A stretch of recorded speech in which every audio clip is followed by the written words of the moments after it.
একদিন হবু চন্দ্র রাজা তার হবু চন্দ্র মন্ত্রী। আকাশ নদী চলছে কেমন দেখতে পাঠান সন্ত্রী।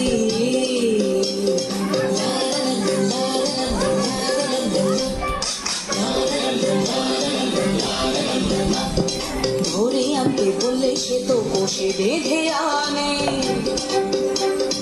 কাজেই যা হবার হলো বলছি গানে গানে। সে এক ভারী আজব দেশ, রাজা মন্ত্রী আছেন বেশ। সে এক ভারী আজব দেশ, রাজা মন্ত্রী আছেন বেশ। আহা বেশ বেশ বেশ, আহা বেশ বেশ বেশ, আহা বেশ বেশ বেশ।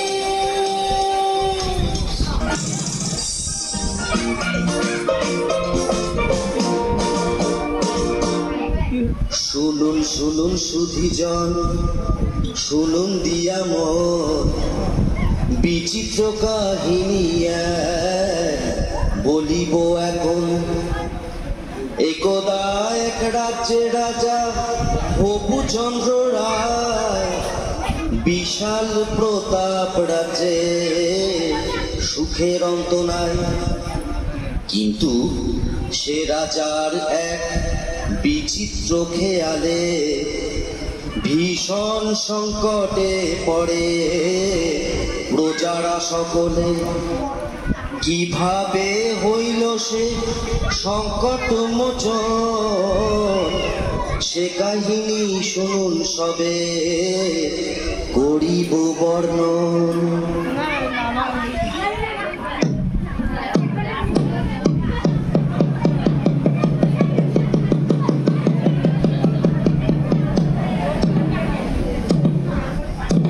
সাবধান সাবধান হুঁশিয়ার, মহামহিম মহারাজা আসমুদ্র হিমাচলের একচ্ছত্র অধিপতি শ্রী শ্রী হবুচন্দ্র রায় বাহাদুর সপরিষদ রাজসভায় প্রবেশ করছে।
জয় শ্রী মহারাজ হবুচন্দ্রের জয় হোক, জয় মহারাজের জয় হোক।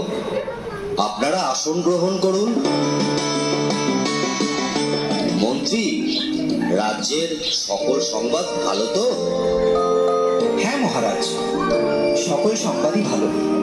বাহ বাহ, ভালো ভালো। আজ রাজসভায় কি আয়োজন মন্ত্রী? মহারাজ, আপনার অনুমতি পেলে রাজনর্তকীরা নৃত্য পরিবেশন করবে। অতি উত্তম অতি উত্তম। তাহলে আর দেরি কেন মন্ত্রী, শুরু হোক তবে।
রাজামশাইকে বড় চিন্তিত মনে হচ্ছে।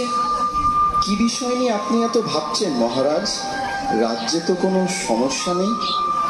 তাহলে আপনার চিন্তার কারণ কি? হ্যাঁ মহারাজ, আমাদের বলুন, কি নিয়ে এত ভাবছেন?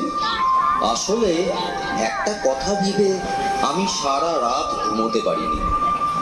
আমি আসমুদ্র হিমাচলের দোর্দণ্ড প্রতাপ রঘুচন্দ্র রায়বাহাদুর। আমারই রাজ্যের ধুলি আমারই পা দুটোকে মলিন করে দেবে, বিবর্ণ করে দেবে, এ আমার কাছে অসহ্য। কোথায় ধুলো মহারাজ? এ আপনার মনের ভুল। আপনি অযথা চিন্তা করছেন। না না, এ মনের ভুল নয়। আমার রাজ্যের মাটি কিনা আমার পা মলিন করছে, এ কি সোজা কথা? অসহ্য। শীঘ্র আপনারা এর প্রতিকার করুন, না হলে কিন্তু কারোর রক্ষে নেই। কিন্তু রাজ্যে যদি ধুলা না থাকে, তাহলে আপনার পদধূলি পাবো কি উপায়? কথাটা বটে সত্য, কিন্তু আগে বিদায় করো ধুলি, পরে হবে পদধূলির পদ্য। রাজ্যের এত বড় জ্ঞানী গুণী পণ্ডিতরা আমার রাজসভায় আছে, কিভাবে এই ধুলির হাত থেকে রক্ষা পাওয়া যায় শীঘ্রই সেই উপায় বার করুন, না হলে কিন্তু ঘোর বিপদ। মহারাজ, মাটি থাকলেই ধুলা হবে।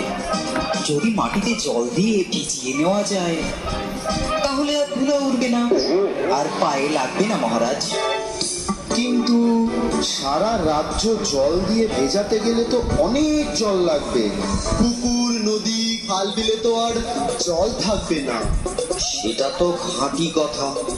মহারাজ, যদি আমরা ঝাড়ু ঝাঁটা দিয়ে সব ধুলো সরিয়ে দিতে পারি, তাহলে তো আর মলিন ধুলো আপনার পায়ে লাগবে না মহারাজ। বাহ বাহ, খাসা বলেছ, চমৎকার। তাহলে সবাই মিলে লেগে বড় কাজে। রাজ্যের যে যেখানে আছো সবাই মিলে ঝাড়ু ঝাঁটা নিয়ে ধুলো দূর করার কাজে লেগে পড়ো। বলো, এটা আমার আদেশ।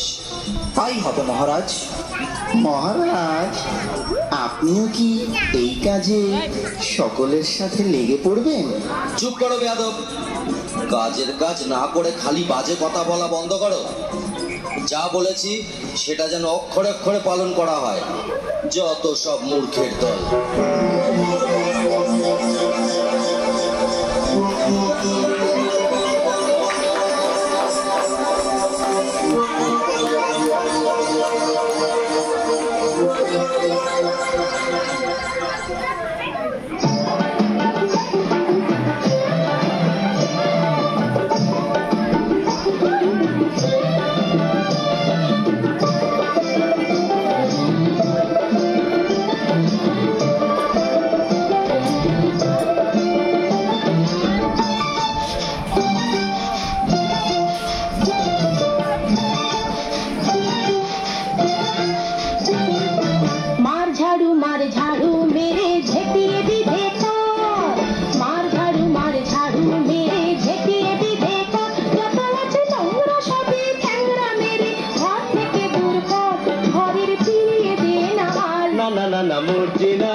ছিছি ইত্তা জঞ্জাল, ছিছি ইত্তা জঞ্জাল।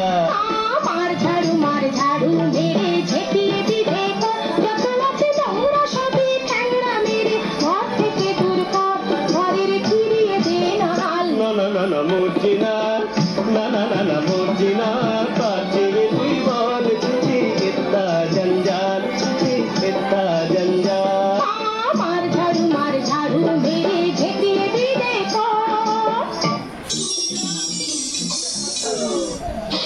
ওরে বাবারে, ওহ বাবারে, বন্ধ করো বন্ধ করো। আর যে পারা যাচ্ছে না, কিছু দেখতে পাচ্ছি না।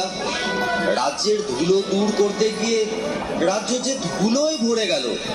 মহামন্ত্রী, কি হচ্ছে এসব? তোমাকে কি এই জন্য এত বেতন দিয়ে পুষে রেখেছি? রাজ্যে এত জ্ঞানী গুণী পণ্ডিত থাকতে আমার রাজ্যের এ কি হাল হলো? এর একটা শীঘ্র বিহিত চাই। তাহলে তাহলে জল দিয়ে সব ধুলো ধুয়ে ফেলা হোক, তাহলে আর ধুলো থাকবে না। আর যে পারা যাচ্ছে না, যা ভালো হয় তাই বলুন, সবাইকে জল ঢালতে আদেশ দেয়া হোক। ওকে বলবে যে অতটা যেতে না, সামনে করে রাখতে বলবে, অতটা যেতে না বলবে, ওই যে বেঞ্চের সমস্ত যেন থাকে ওইদিকে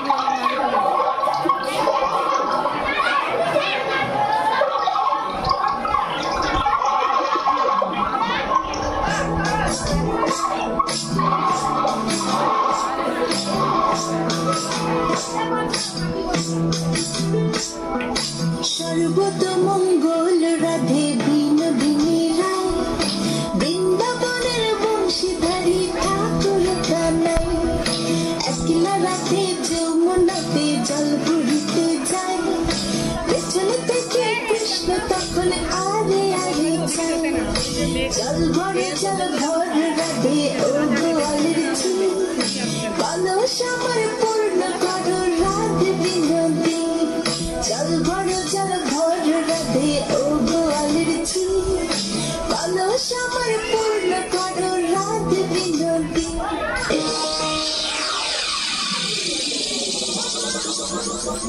সব কটাই গণ্ডমূর্খ। শুনে রাখো তোমরা সকলে, এর যদি কোনো উপায় বের করতে না পারো তাহলে সবাইকে শুলে চড়াবো। মহারাজ, আমরা তাহলে গোটা রাজ্য মাদুর দিয়ে ঢেকে দিই মহারাজ। সর্বনাশ, এত মাদুর কোথায় পাবো বলো দেখি?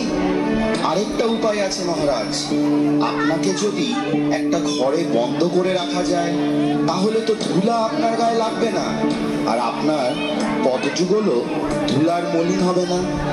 আহা, কি বুদ্ধি, কি বুদ্ধি! আমি যদি ঘরে বন্দি থাকি তাহলে রাজ্যকে চালাবে শুনে? আচ্ছা, গোটা রাজ্যটা যদি চামড়া দিয়ে মুড়ে ফেলি তাহলে কেমন হয় মহারাজ? চামড়া দিয়ে? তা এত চামড়া কোথা থেকে পাবো বলো দেখি? না না না, এইসব চলবে না, অন্য কোনো উপায় ভাবো। মহারাজ, যদি মুচিকে খবর দেওয়া যেত, ও যদি কোনো উপায় বার করতে পারতো। ঠিক আছে, বেয়াদা, এক্ষুনি মুচিকে খবর দাও, বলো রাজার আদেশ, তাকে এক্ষুনি রাজসভায় নিয়ে এসো। যথা আজ্ঞা মহারাজ। আছে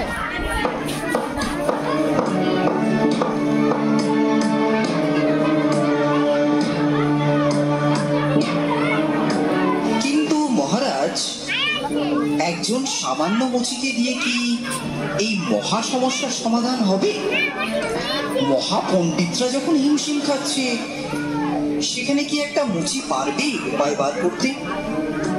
থামুন আপনারা, এতদিন ধরে শুধু গাধা বসেছে, কিছু তো উপায় মগজ থেকে বেরোলোই না। এখন মুচি এসে যদি কিছু দিকপাত করে তাতে মন্দ কি? শীঘ্রই তাকে রাজসভায় নিয়ে আসার ব্যবস্থা করা হোক। 1.5 সেন্ট করে আসবে।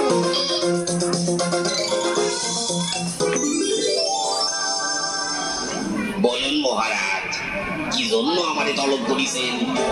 আমি কি কিছু অন্যায় করেছি? না না, সেসব কোনো ব্যাপার না। ধুলো দূর করার জন্য তো অনেক ব্যবস্থাই নেওয়া হলো, অবশেষে মহামান্য বিদ্বান মশাই পরামর্শ দিলেন গোটা রাজ্য চামড়া দিয়ে ঢেকে ফেলা। তোমার কি মনে হয়? এই ব্যাপার মহারাজ, এই তো সহজ উপায়, এর জন্য এত কিছু করণের দরকার নাই মহারাজ। বটে, তবে শুনি সে কি উপায়? আপনি যদি আপনার চরণ দুইখান চামড়া দিয়ে ঢাইকা ফেলেন তাহলে তো রাজ্য ঢাকার দরকারই পড়ে না মহারাজ। এত কি হবে সিধে? চুপ করো, যত বড় মুখ নয় তত বড় কথা। তোমায় ফুলে চড়ানো হবে। এ মুচি ষড়যন্ত্র। ও আপনার পা ছুলে আপনি অশুদ্ধ হবেন মহারাজ। থামুন থামুন থামুন আপনারা সকলে। মুচি, তুমি নির্ভয়ে তোমার কাজ শুরু করো।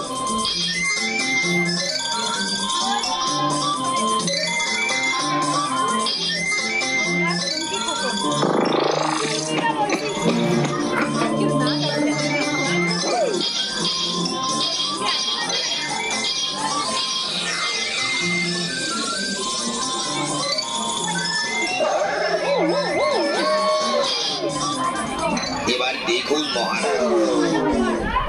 বাহ বাহ, এ তো চমৎকার দেখতে। একটু সইলে দেখুন মহারাজ।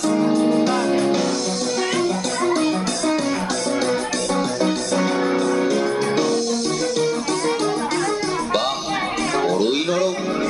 এ তো বেশ, পায়েও ধুলো লাগছে না। অতি উত্তম, আমি বড়ই প্রসন্ন। এই নাও তোমার পুরস্কার।